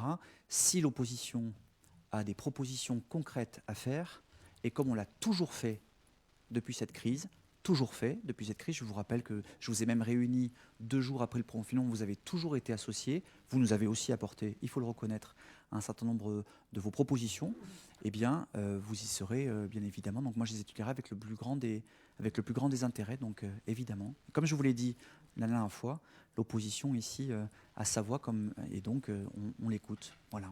Par contre, il faut qu'elle soit efficiente. Allez, les votes.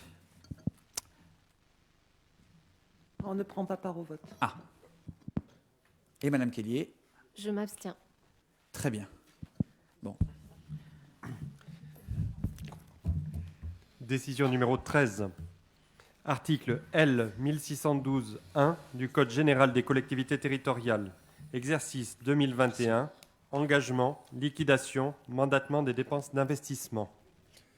Voilà, comme vous le savez, dans l'attente du vote du budget qui interviendra cette année, certainement plutôt en mars, nous avons la possibilité, comme la loi nous le permet, d'autoriser des ouvertures de crédit à hauteur de 25% des montants ouverts au budget primitif de l'année précédente. Tout cela, vous avez les différents chapitres, tout cela représente une somme de 3 305 101 €. Les votes. On ne prend pas part au vote. Très bien. Je m'abstiens. Très bien. Ensemble, mais... Très bien. Décision numéro 14. Annulation de 2 mois de loyer en lien avec la crise sanitaire. Voilà, comme nous avons eu l'occasion de le faire également au mois de juin, le 8 juin, nous avions décidé, dans le cadre des confinements qui avaient eu lieu, de suspendre 4 mois de loyer d'avril à juin. Nous vous proposons, compte tenu des circonstances de novembre et de décembre, de renouveler cette possibilité pour 2 mois de loyer. Nous verrons par la suite ce qui se passera.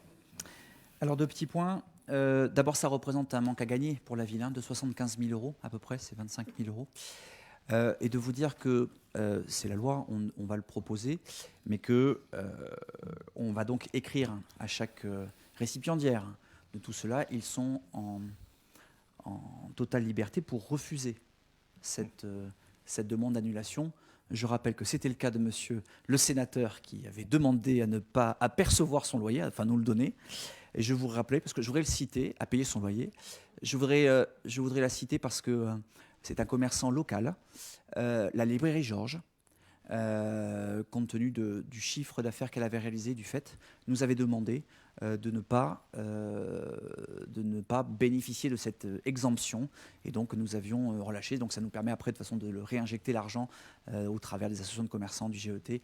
Et donc voilà. Donc en fait on pose une question par écrit et les personnes qui se sentent moins concernées, on va dire, eh bien, voient leur loyer non annulé. Voilà, mais on est obligé de prendre cette même délibération qui de toute façon est conforme à celle que nous avons prise au mois de juin, je crois, votée à l'unanimité.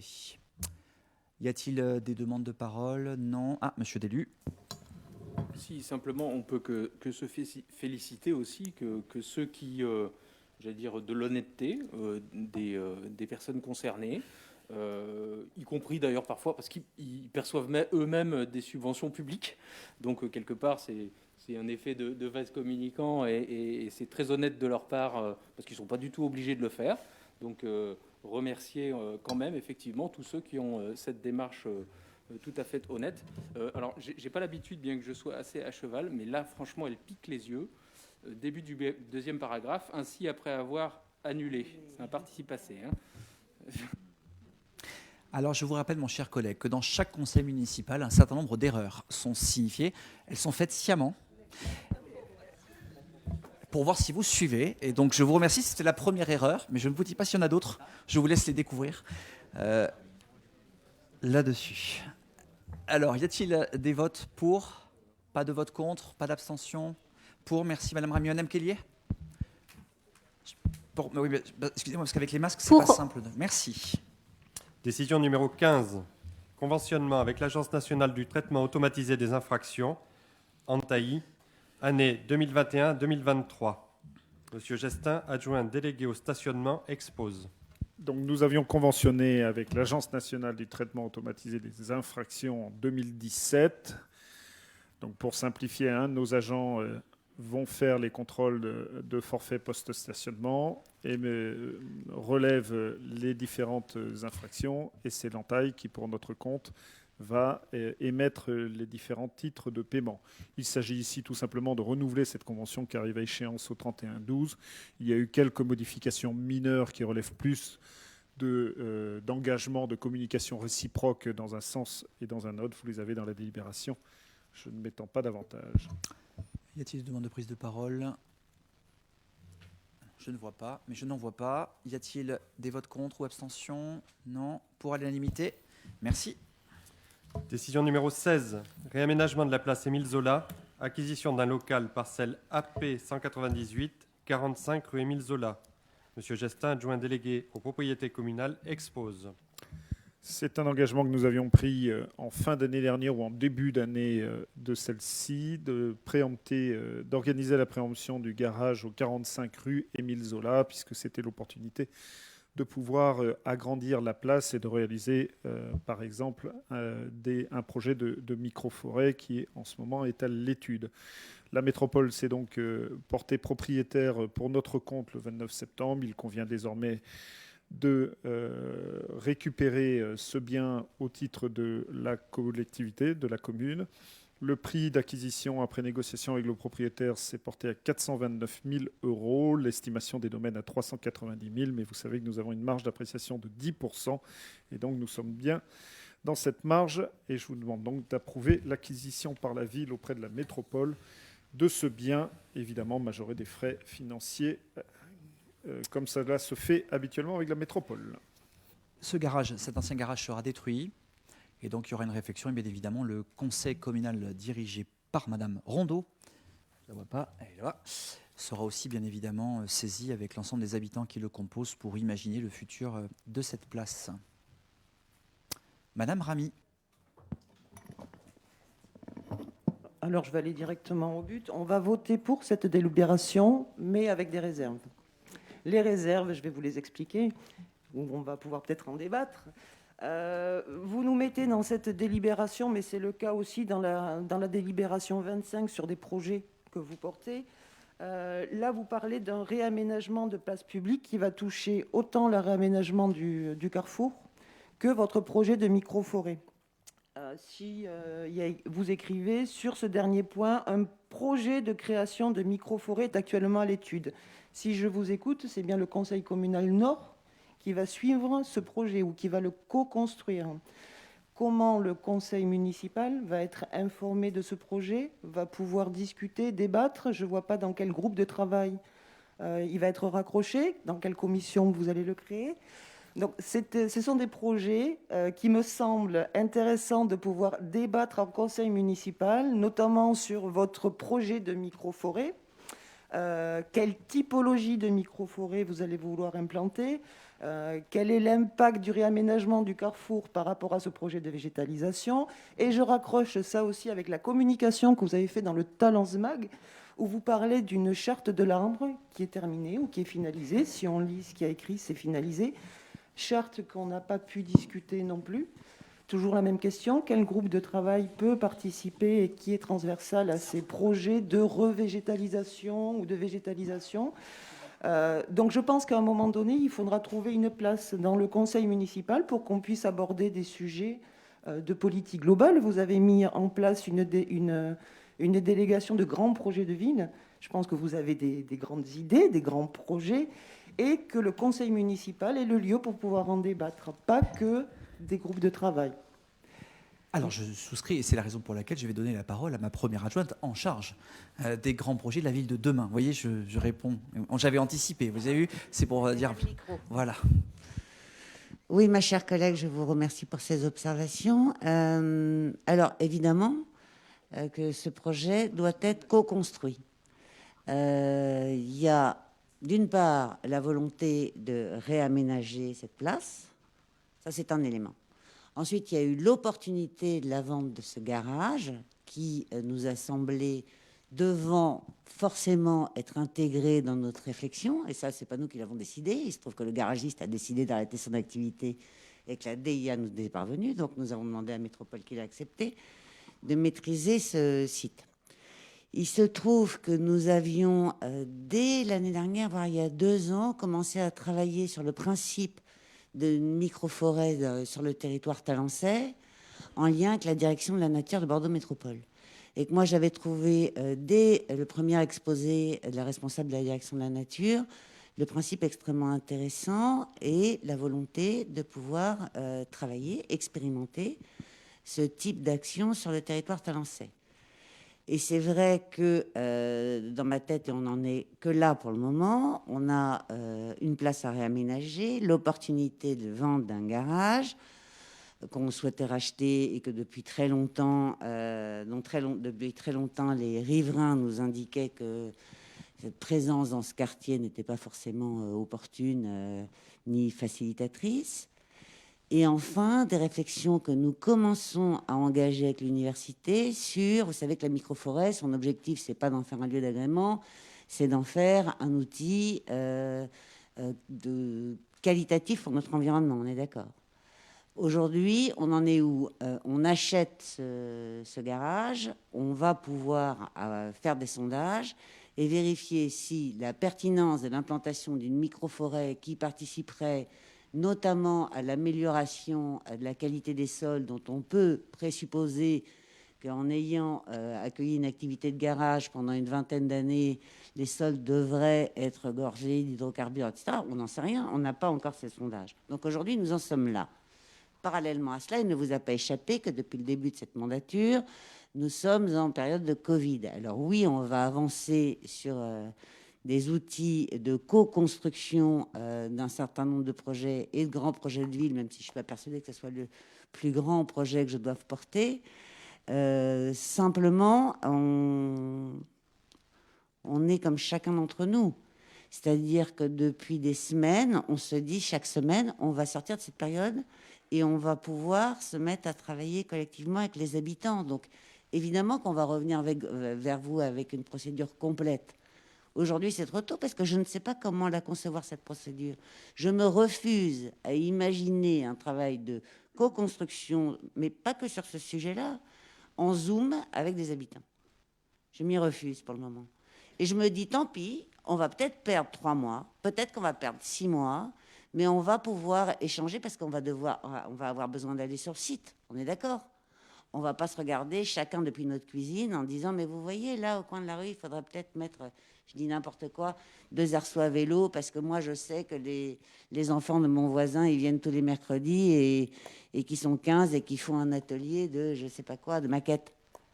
Donc oui, tout ce travail va être co-construit et je travaille avec ma collègue Madame Rondeau pour affiner la méthode. Mais oui, on perd du temps parce que cette méthode devra pouvoir se faire dans des conditions, et je l'espère très rapidement, telles que nous les connaissons, dans tous les ateliers que nous avons pu mettre en place autour de grands projets à Talence. Voilà. Vous voulez rajouter quelque chose peut-être, Madame Ramy? Oui, en fait, donc merci pour ces retours. Donc je suis tout à fait consciente que la situation sanitaire actuelle est limitante. Toutefois, la question que je posais, et vous y avez répondu à moitié, c'est comment porter ce projet? Vous avez parlé d'habitants. Moi, j'ai ouvert un petit peu plus. C'est-à-dire que le projet ne peut pas être, j'ai entendu vous, Madame Rondeau, les habitants. Je pense qu'il faut ouvrir un petit peu plus quand même ces projets de végétalisation. Alors là, on touche à une place précise.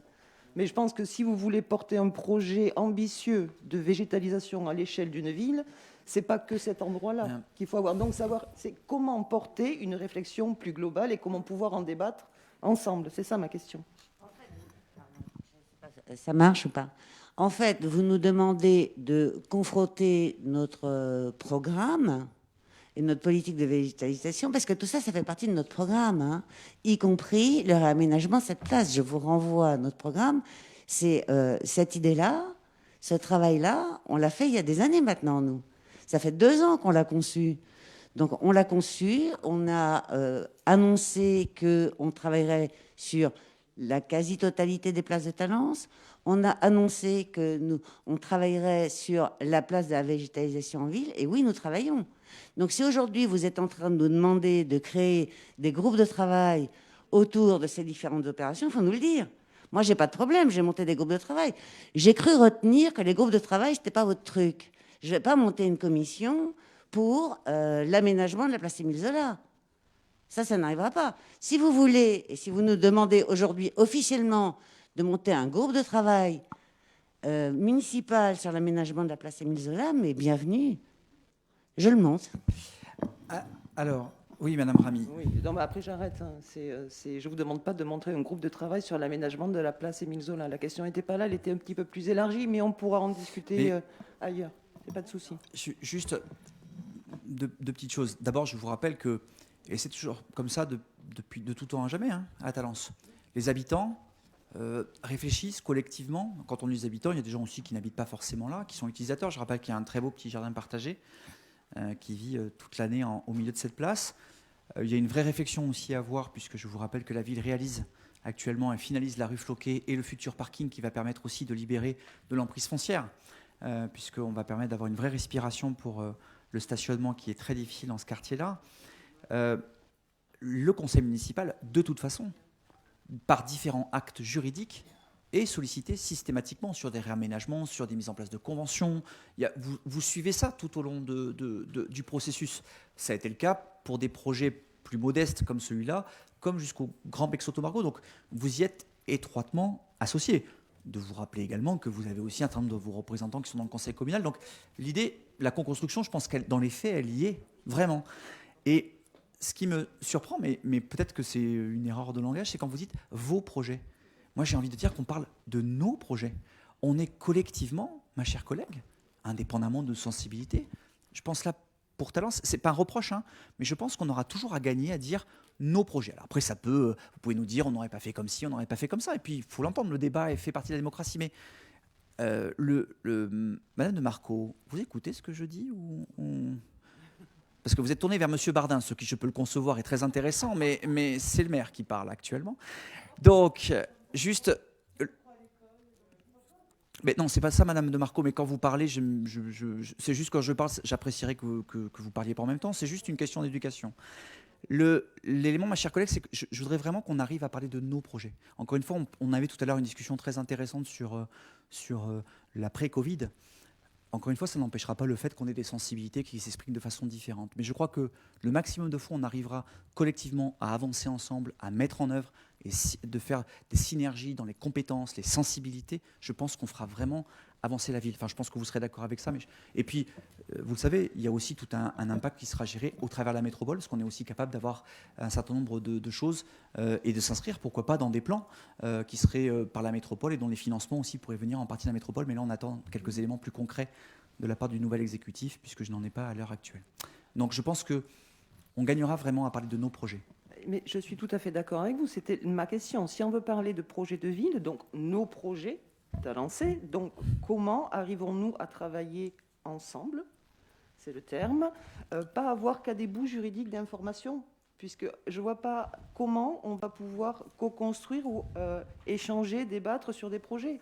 La question n'est pas de se mettre en opposition, on est bien d'accord. On veut faire avancer Talence ensemble. Mais j'entends bien. Mais je pense qu'on vous a répondu. Et puis, si jamais vous souhaitez participer de près ou de loin à un projet en particulier, vous aurez l'occasion. Mais je crois que vous êtes déjà représenté dans un certain nombre de projets. Mais des projets comme celui-là, il y en a 9 de places. Et puis, comme on l'a toujours dit, je laisse la place aussi aux citoyens pour nous aider, nous aiguiller pour ça. Et puis, sur la rue Émile Zola ou la place Émile Zola, je suis sûr que vous aurez un certain nombre de personnes qui pourront vous renseigner. Bien, les votes. Donc, vous m'avez dit que vous votez pour avec des réserves que j'ai bien entendues. Madame Kellier. Pour. Merci. Décision numéro 17. Participation financière 2021 de la ville de Talence à l'association Porte du Sud. Madame Chapdeboss, adjointe déléguée à l'emploi, à l'insertion professionnelle, expose. Oui, mes chers collègues, je prends la relève de François Gestin.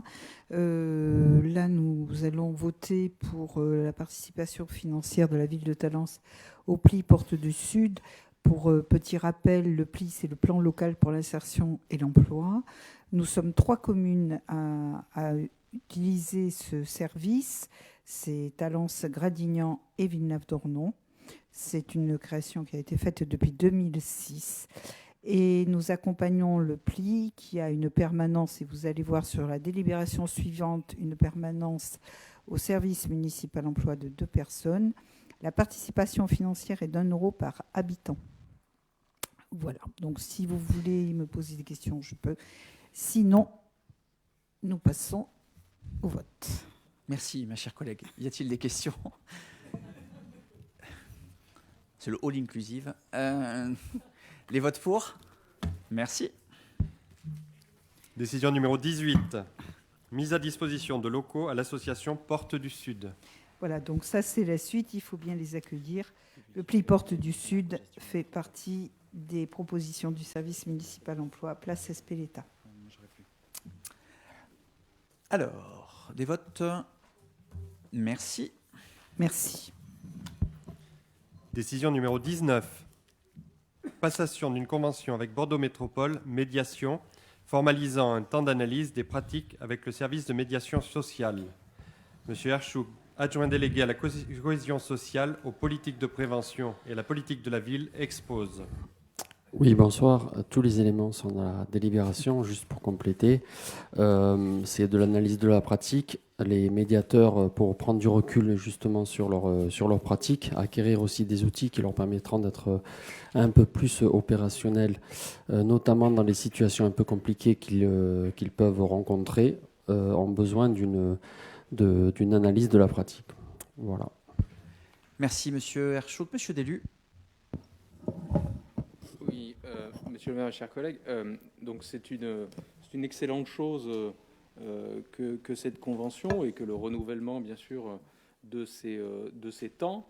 Alors, Madame Grélard, si elle n'avait pas été retenue par une bronchite, vous en aurez certainement dit encore plus de bien que moi. Donc, je serai très sommaire là-dessus. C'est une donc, très bonne chose et nous voterons évidemment pour. Monsieur Herchouk. Je confirme, c'est une très bonne chose. Oui. Non, mais c'est voilà, département bien, État pas bien. Alors, les votes. Pour, merci. Décision numéro 20. Reconduction d'un poste au service municipal emploi. Madame Thomas Pitot, adjointe déléguée aux ressources humaines et à la qualité de vie au travail, expose. L'agent qui était en charge de l'animation de l'espace dédié aux demandeurs inscrits au service municipal emploi a fait une demande de disponibilité pour une durée de 3 ans à compter du 1er janvier 2020. Ce poste étant indispensable pour le fonctionnement du service, il convient de renouveler pour 1 an dans les mêmes conditions le poste déjà pourvu. Merci, ma chère collègue. Des questions? Pas de remarques? Les votes pour? Merci. Décision numéro 21. Reconduction d'un poste au service municipal emploi avec modification de la quotité. Oui, alors il s'agit d'un poste de contractuel de catégorie A qui était jusqu'à présent à 80%. Nous votons ce soir son passage à 100% et sa reconduction pour une durée d'1 an. Service municipal emploi qui va avoir aussi, lui, beaucoup à faire. Et qui avait déjà beaucoup à faire.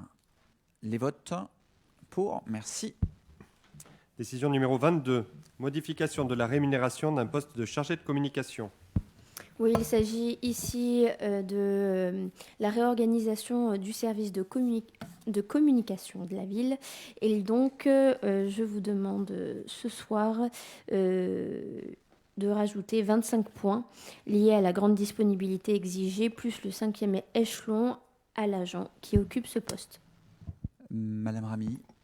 Oui, nous n'allons pas prendre part au vote, car il s'agit d'un poste qui touche à la définition de la politique de communication. Donc on ne prend pas part au vote. De la mairie, hein? D'accord. Donc la communication de la mairie, vous ne prenez pas part au vote? D'accord. Qui sont neutres, hein? D'accord. Ok, donc vous ne prenez pas part au vote. Madame Kelly, que faites-vous? Je vote pour. Merci, Madame Kelly. Numéro 23. Reconduction d'un poste de chargé de mission prévention sécurité. Alors, les missions de ce poste demeurent inchangées. C'est un poste qui a été créé en 2004 et je vous propose de maintenir ce poste pour une durée de 3 ans. Ce poste est à temps non complet, 20 heures par semaine. Pas de problème, le vote pour à l'unanimité, je vous en remercie. On est un spécialiste du vote par masque interposé, c'est parfait. Numéro 24, création d'un poste de chargé de stratégie digitale au service de la communication. Oui, ici, suite à plusieurs départs et fins de contrat, il y a, comme je vous l'ai annoncé juste avant, une réorganisation du service qui implique la création d'un poste de chargé de stratégie digitale. Tout ça pour vous dire qu'à l'heure actuelle, par rapport à la photographie et différents mouvements qui ont été émaillés, le service communication est un de moins, malgré cela, qu'il n'était auparavant. Voilà. Alors, donc, vous êtes conforme à votre stratégie. Ah oui, alors là j'ai 2 remarques. Alors, on ne va pas prendre part au vote, il s'agit toujours d'une stratégie de la communication. Et 2, comme vous mettez en place une newsletter ville, je me demandais s'il y avait de la place pour l'opposition pour écrire quelques lignes. Ah, vous ne l'aviez pas anticipé celle-là? Ça fait partie des projets du service. Mais vous savez que vous aurez toujours une place dans notre cœur, vous le savez, Madame Rami. Des projets de service, c'est ça. Donc la réponse est non. Pardon? La réponse est non, alors. L'opposition... Elle n'est pas encore mise en service. Ah, d'accord. Vous abstenez sur les délibérations qui permettent de renforcer le service. Après, du coup, on ralentit. Oui. Mais vous savez, le service communication est un service de ville. Hein. Ce n'est pas un service, c'est la différence avec le cabinet. Et voilà. On n'a pas voté contre, on ne prend pas juste part au vote. Non, vous ne votez pas pour quand même. Donc, Monsieur Deluy. Oui, petite remarque de principe. Je ne sais pas ce que va faire ce chargé de mission avec ses doigts, mais en tout cas, une stratégie numérique, ça aurait été, à mon avis, plus approprié qu'une stratégie digitale. Enfin, bon. Alors, Monsieur Deluy, c'était la deuxième observation qu'il y avait dans ce conseil municipal. Peut-être la seconde. Bien vu, Monsieur Deluy, vous gagnez un bon point. Donc, le Talents sans transition ne prend pas part au vote. Pour. Et Madame Kellier vote pour. Merci. Numéro 25, recrutement aux cuisines centrales dans le cadre d'un contrat de projet. Oui, donc c'est comme le nom de la délibération l'indique, un contrat de projet pour promouvoir une alimentation plus saine et plus en phase avec les évolutions des habitudes alimentaires et plus respectueuse aussi des considérations de développement durable. Nous avons considéré qu'il était nécessaire de créer ce contrat de projet pour remplir cet objectif et de disposer d'une cuisine centrale adaptée. À la fin de sa mission et de son projet, le contrat sera donc terminé. Pas de problématique particulière. Monsieur Bimboire. Monsieur le maire, chers collègues, mais sur cette proposition, on est certes intéressé. Par contre, on est très attentif à l'amélioration effectivement de tout ce qui peut concerner le bien-être des enfants. Mais en fait, ce qu'on se pose comme question, c'est qui c'est qui a été consulté au niveau, par exemple, des citoyens? Est-ce que nous avons été également, nous, interpellés par rapport à ça? C'est quoi la démarche de discussion par rapport aux citoyens de la commune? Pour faire la cuisine? Non, pour la qualité, monsieur le maire, pour la qualité des produits, pour la qualité de ce que vous voulez mettre en place pour améliorer. Alors, ce que nous mettons en place, oui, non, mais on va y arriver, hein, vous allez voir, on a 6 ans. Hein. En fait, d'abord, je vous rappelle qu'on a des panels utilisateurs, il y a tout un tas de choses aussi qui sont faites avec notre diététicienne. C'est ça votre question, mon cher collègue? C'est comment on aurait pu effectivement débattre entre nous de ce qu'on veut mettre ensemble, pour améliorer justement cela. Alors, je rappelle, Madame Myriard, peut-être, vous voulez peut-être répondre. C'est la spécialiste S-Cuisine, avec sa voisine qui aussi a fait pendant 6 ans.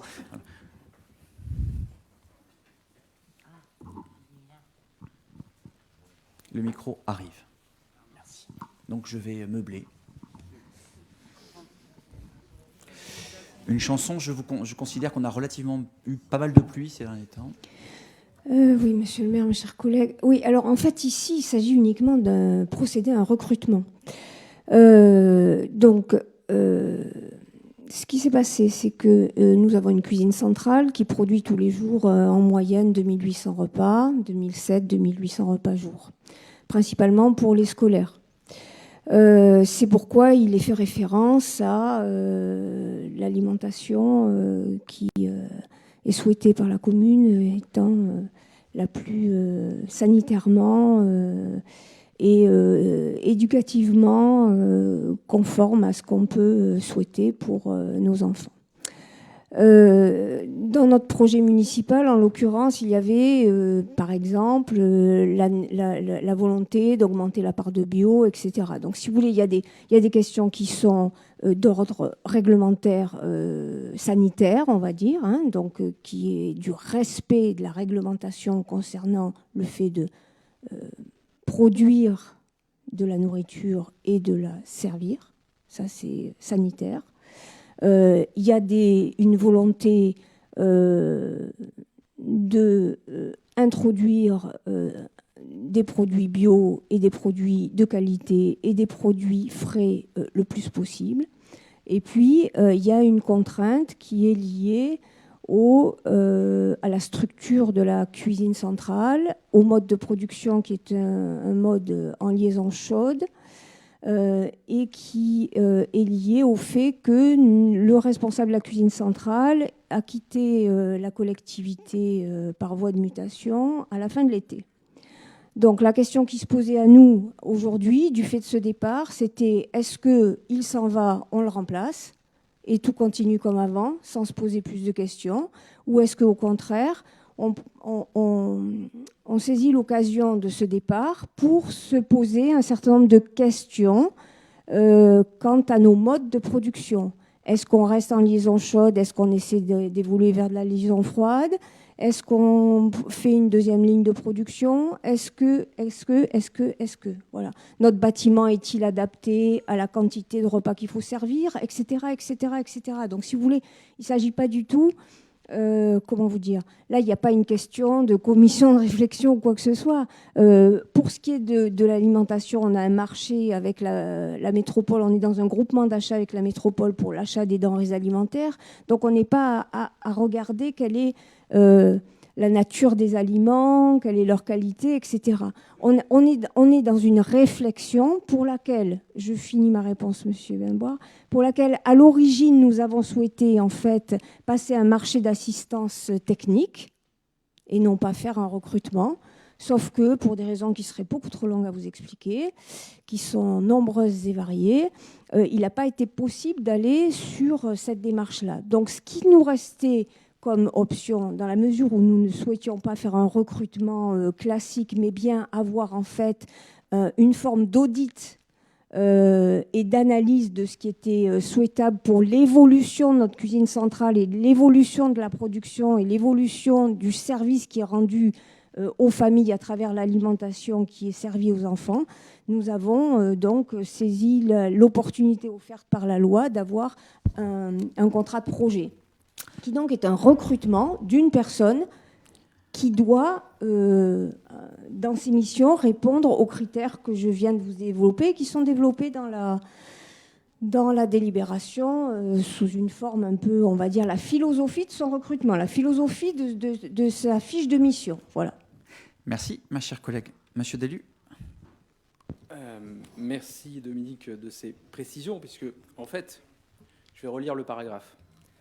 Considérant que le contrat trouvera son aboutissement lorsque l'analyse du besoin aura permis de faire des propositions relatives à l'organisation et intégrant la dimension des coûts afférents à ces propositions de façon à constituer une aide à la décision quant aux orientations stratégiques de la collectivité en matière de restauration, et par ailleurs, lorsque tous les protocoles et process auront été revus pour assurer une prestation en totale adéquation avec les réglementations, ce quel que soit le mode de production.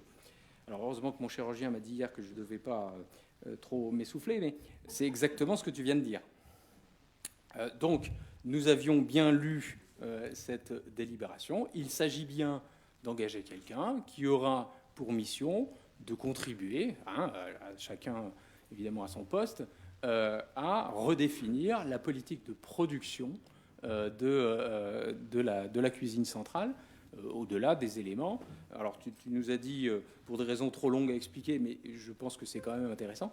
Donc, tu nous as confirmé ça, hein, à demi-mot, mais je demande à monsieur le maire ou à toi-même de nous les confirmer explicitement. C'est bien dans le cadre d'un projet de refonte du mode de production, on va dire ça comme ça, de façon prudente, des cuisines centrales, que ce poste est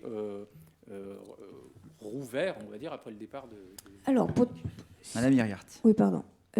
Potentiellement, c'est-à-dire qu'en fait, l'idée, c'est plutôt de conduire un audit à la fois bâtimentaire, sanitaire et sur, comment dire, l'outil de production et l'équipe de production, de manière à tenir compte de l'évolution des habitudes alimentaires et des goûts alimentaires et de la réglementation d'ailleurs, qui rend les choses toujours plus compliquées, ce qui est bien normal, puisqu'en fait, il y a des questions sanitaires qui sont derrière.